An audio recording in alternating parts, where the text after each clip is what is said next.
I got so much motherfucking design on right now. Break it down, bring it back, make it clap. I got 3 old thoughts, new guap, wear that thing. Bitches on my line, and you know. Bismillahirrahmanirrahim. Assalamualaikum warahmatullahi wabarakatuh. Baik, gimana kabar teman-teman hari ini? Semoga senantiasa selalu diberikan kesehatan oleh Allah Subhanahu wa Ta'ala. Oke, baik. Jadi hari ini kita akan membahas mengenai perdukunan dan obat-obatan alternatif. Simak sampai habis ya. Oke, yang pertama itu pengertian perdukunan. Apa sih yang dimaksud dengan perdukunan? Istilah orang pintar sering diberikan kepada para dukun atau paranormal. Mereka sering dijuluki sebagai orang pintar karena dianggap oleh sebagian masyarakat memiliki kelebihan yang luar biasa yang tidak dimiliki oleh orang pada umumnya. Mengapa dukun disebut sebagai orang pintar?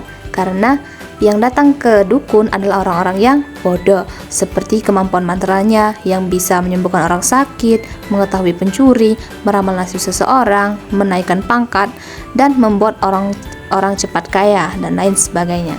Kemudian, para dukun atau paranormal yang ada di masyarakat umumnya ada 2 kelompok.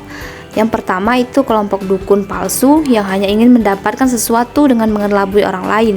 Yang kedua, kelompok paranormal yang sebenarnya, mereka yang benar-benar bekerja sama dengan makhluk halus dari bangsa jin untuk membantu memenuhi keinginan seseorang.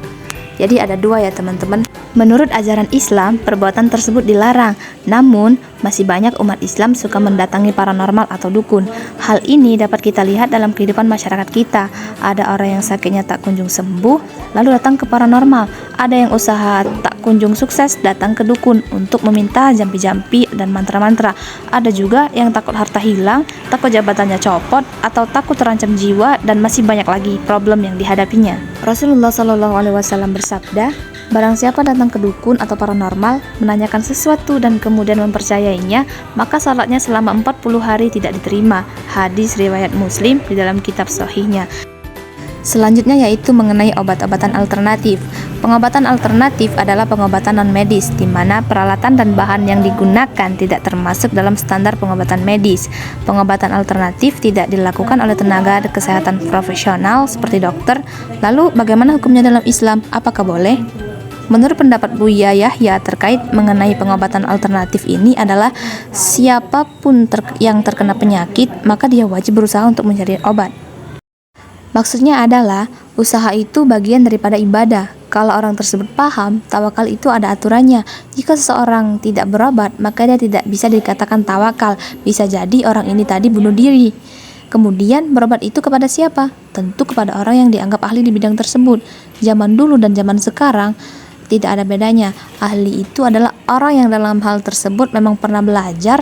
Contohnya yaitu seorang dokter. Kemudian bagaimana dengan obat-obatan tradisional? Apakah boleh atau tidak? Maka jawabannya adalah boleh. Mengapa demikian? Karena obat-obatan tradisional juga berdasarkan pengalaman dan ada terbukti sembuh, maka diperbolehkan. Seperti itu. Baik, mungkin ini saja yang bisa kita bahas hari ini. Lebih dan kurang saya mohon maaf, kepada Allah saya mohon ampun. Semoga apa yang kita bahas pada hari ini bermanfaat untuk kita semua. Saya akhiri. Wassalamualaikum warahmatullahi wabarakatuh. Bring it back.